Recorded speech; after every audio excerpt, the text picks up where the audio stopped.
అయోధ్య రాముడు తెలంగాణ రాముడని మీకు తెలుసా? శ్రీరాముడి జన్మభూమి ఇంకెక్కడో ఉండవచ్చు, కానీ కర్మభూమి మాత్రం తెలంగాణ గడ్డ మీదనే ఉంది. ఎందుకంటే రాముడు ఇక్కడే పర్ణశాలను ఏర్పాటు చేసుకున్నాడు. ఇక్కడి అడవులలో సంచరించాడు, ఇక్కడి కందమూలాలు తిన్నాడు, ఇక్కడి తోటల్లో సీతారామ సమేతుడై విహరించాడు, ఇక్కడ జలాశయాల్లో స్నానం చేశాడు. ఈ నేల సాక్షిగా సంధ్యావందన విధుల్లో గోదావరి తీరే అని సంకల్పం చేసుకున్నవాడు. అందుకే తెలంగాణ ప్రజలు రాముడిని తమవాడిగా చేసుకున్నారు. రామన్నా అని ఆత్మీయంగా పిలుచుకున్నారు. ఊరికో గుడి కట్టుకున్నారు. ఆది కావ్యంలో లేని కథలు, మూల రామాయణం ప్రస్తావించని ఘట్టాల గురించి తెలంగాణ స్థల పురాణాల్లో అనేకమని చెప్పుకోవచ్చు. అయితే రాముడు తెలంగాణను కర్మభూమిగా మలుచుకోవడమే కాకుండా తెలుగు కూడా మాట్లాడేవారట. అవి ఎంతవరకు నిజం? రాముడు నిజంగా తెలుగు మాట్లాడేవారా? రాములోరికి ఇంకెన్ని భాషలు వచ్చు? వీటన్నింటికీ సమాధానం తెలియాలంటే ఈ వీడియోను చివరి వరకు పూర్తిగా చూడండి. శ్రీరాముడు నిలువెత్తు ధర్మస్వరూపం. వాక్పాలన అనేది ధర్మవంతుల సహజ లక్షణం. కాబట్టే నాడు భద్రుడికి ఇచ్చిన మాటను నిలబెట్టుకున్నాడు రాముడు. భద్రగిరి మీద వెలిశాడు. భద్రాచల రాముడన్న పేరు తెచ్చుకున్నాడు. గుడి కట్టిన గోపన్నకు గుండెల్లో స్థానమిచ్చాడు. ఆ ప్రేమతోనే గోల్కొండ సుల్తానులకు రామటెంకలిచ్చి రామదాసును విడిపించుకున్నాడు. రామయ్య పెండ్లంటే మన ఇంటి పెండ్లే అన్నట్టు ఫీల్ అవుతూ ఉంటారు తెలుగు వారందరూ. సీత నా నీడలాంటిది అని ప్రకటించుకున్నాడు శ్రీరామచంద్రుడు. సీతమ్మ అంటే అంత ప్రేమ కాబట్టే ఇల్లాలు మాయలేడి మీద మనసు పడగానే వారు మాట్లాడకుండా ధనుర్బాణాలతో వేటకు వెళ్ళాడు. వీరాచలం అంటే నేటి జీడికల్ దగ్గర మాయావి మారీచుడిని సంహరించాడు. అంతలోనే సంధ్యావందనానికి సమయమయ్యింది. కానీ పరిసరాల్లో జలాశయాలు కనిపించలేదు. తన బొటన వేలితో ఓ బండను నొక్కగా గంగ పొంగుకొచ్చింది. ఆ నీటితోనే సూర్యుడికి ఆర్జ్యమిచ్చాడు. అక్కడే కఠోర ధ్యానంలో ఉన్న వీరుడు కనిపించాడు. ఆ భక్తుడిని కటాక్షించి ముందుకు కదలించాడు రాముడు. అదే నేటి వీరాచల క్షేత్రం. ఇంకా శివరాముల మధ్య అభేద్యాన్ని చాటే క్షేత్రం ఒకటి మన తెలంగాణలోనే ఉంది. పెద్దపల్లి జిల్లా రామగిరి మండలం బేగంపేట గ్రామానికి 6 కిలోమీటర్ల దూరంలో ప్రకృతి అందాలకు, శిల్పకళ సంపదకు, ప్రాచీన సంస్కృతికి నిలువెత్తు నిదర్శనం రామగిరి.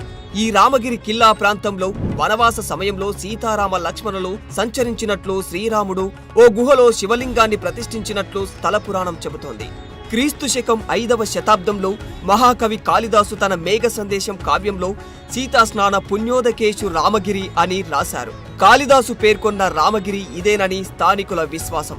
రావణ వధ తర్వాత బ్రహ్మహత్య పాతకాన్ని వదిలించుకోవడానికి నేటి కీసరగుట్టలోనూ శివలింగాన్ని ప్రతిష్ఠించాడు శ్రీరాముడు. సీతమ్మకు తెలంగాణ మట్టి మీద ప్రత్యేకమైన ప్రేమ. సీతను కనకవర్ణాంగి అంటాడు వాల్మీకి. ఆమె వన్నే బంగారం, మనసు బంగారం. కాబట్టి బంగారు వర్ణంలో మెరిసిపోతున్న జింకను చూసి మనసు పడింది. ఆ క్షణం రాముడిని జింక కోసం పంపించింది. లక్ష్మణుడిని అన్న యోగక్షేమాలు తెలుసుకుని రమ్మని పురమాయించింది. అసురుడి చేతికి చిక్కింది. రామరావణ యుద్ధానికి మూలమైన ఈ కీసరగుట్ట భద్రాద్రి కొత్తగూడెం జిల్లా కేంద్రానికి 32 కిలోమీటర్ల దూరంలోని పర్ణశాల సాక్షిగానే జరిగింది. సాధ్వి స్నానం చేసిన సీతమ్మ వాగు, ఆ ముత్తైదువ పసుపు కుంకుమాలు నూరుకున్న రంగు గుట్టలు ఆ పరిసరాల్లోనే ఉన్నాయి. రాముడు నడిచిన దారులు, జానకి స్నానమాడిన కుంటలు తెలంగాణలో అనేకం. హైదరాబాదుకు అతి చేరువలో సీతారామచంద్ర స్వామి కొలువుదీరిన అమ్మపల్లి క్షేత్రం రాష్ట్రంలోనే అతి పురాతనమైన రామాలయమని చెబుతుంటారు. ఇక్కడ రాముడు ఏకశిలామూర్తి. అరణ్యవాసంలో శ్రీరాముడు భద్రాచలం నుంచి జీడికల్లు, ఆలేరు మీదుగా అమ్మపల్లికి వచ్చాడని, ఇక్కడే విశ్రాంతి తీసుకుని ఒంటిమిట్టకు బయలుదేరాడని అంటుంటారు. శ్రీరాముడికి జలవనరులతో అవినాభావ సంబంధం ఉంది. అరణ్యవాసంలో సీతారాములు నదీమ తల్లులకు నమస్కరిస్తూ ముందుకెళ్లేవారు. తిరిగి వస్తున్నప్పుడు ఘనంగా పూజలు చేస్తారని సీతమ్మ మొక్కుకుంది కూడా. పెద్దపల్లి జిల్లా కేంద్రానికి 30 కిలోమీటర్ల దూరంలోని రామగుండం పట్టణానికి ఆ పేరు రావడం వెనుక కూడా ఓ జలకథ ఉంది. రాముడు సీత లక్ష్మణులతో కలిసి గోదావరి తీరం వెంట పయనిస్తూ అలసిపోయి ఓ గుట్ట దగ్గర సేద తీరారు. ఆ ప్రాంతం సీతారాములకు బాగా నచ్చింది. అక్కడే 108 రోజులు విడిది చేశారు. నీటి కోసం రోజుకో గుంత తవ్వారు. అవే నేటి 108 గుండాలని స్థానికుల కథనం. జీడిగుండం, పాలగుండం, నేతిగుండం, అమృతగుండం, మోక్షగుండం, కాలగుండం, ధర్మగుండం, పసుపుగుండం, యమగుండం ఇలా అన్నింటినీ కలిపి రాముడి గుండాలని పిలుస్తూ ఉంటారు. ప్రపంచ సాహిత్యమంతా ఒక ఎత్తు, రామాయణం ఒక్కటి మరో ఎత్తు. జనగామ జిల్లా పాలకుర్తి సమీపంలోని వల్మిడి గ్రామం వాల్మీకి జన్మస్థలమని అంటుంటారు. ప్రస్తుతం సీతారామచంద్రస్వామి దేవాలయం ఉన్న ప్రాంతమే వాల్మీకి ఆశ్రయమని చెబుతారు. ఆ ప్రకారంగా సీతమ్మ తల్లి లవకుశులకు జన్మనిచ్చిన చోటు కూడా ఇదే. వల్మిడి అసలు పేరు వాల్మీకిపురం. సమీపంలో వాల్మీకి తపస్సు ఆచరించిన ప్రాంతాన్ని మునులగుట్ట అని పిలుస్తారు. వాల్మీకి మహర్షి రామాయణ గ్రంథకర్తే కాదు, అందులో ఓ ప్రధాన పాత్ర కూడా. వాస్తవానికి రాముని కాలంలో సంస్కృతం అనేది విద్యావంతులు మాట్లాడే ఉన్నతమైన భాషగా పరిగణించబడేది. అయితే ఆ సమయంలో సామాన్య ప్రజలు వివిధ ప్రాకృత మాండలికాలను మాట్లాడి ఉండవచ్చు.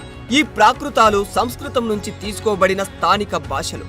ప్రాచీన భారతదేశంలో ఈ భాషలు వివిధ ప్రాంతాలలో మాట్లాడేవారు. అందుకే శ్రీరాముడు సంస్కృతం ప్రాకృతాలను రెండింటినీ మాట్లాడేవారట. ఇక ఎవరైనా కొంతకాలం ఒక ప్రాంతంలో నివసిస్తే అక్కడి ఆచార వ్యవహారాలు, కట్టుబొట్టులతో పాటు ఆ ప్రాంతపు భాష కూడా అలవాటవుతుంది.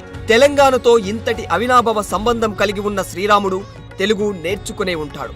అందుకే రాముడు తెలుగును అవలీలగా మాట్లాడేవారని, తెలుగుతో పాటు తమిళం, కన్నడ, మరాఠీ లాంటి ఇతర ప్రాంతీయ భాషలు కూడా మాట్లాడేవారని అంటారు. అయితే దీనిపై పురాతన గ్రంథాల నుంచి ఎలాంటి ఖచ్చితమైన చారిత్రక ఆధారాలు లేవు. రామాయణం, ఇతర ప్రాచీన గ్రంథాలు అన్ని కూడా ఆ కాలపు భాషా వివరాల కంటే శ్రీరాముడి నైతిక, ఆధ్యాత్మిక బోధనలపై ఎక్కువగా దృష్టి పెట్టాయి. ఏది ఏమైనప్పటికీ శ్రీరాముని ప్రాముఖ్యత, అతని బోధనలు భాషా సరిహద్దులతో సంబంధం లేకుండా ప్రపంచవ్యాప్తంగా కోట్ల మందికి స్ఫూర్తిదాయకంగా నిలిచాయి. For more videos like this, subscribe Big TV channel.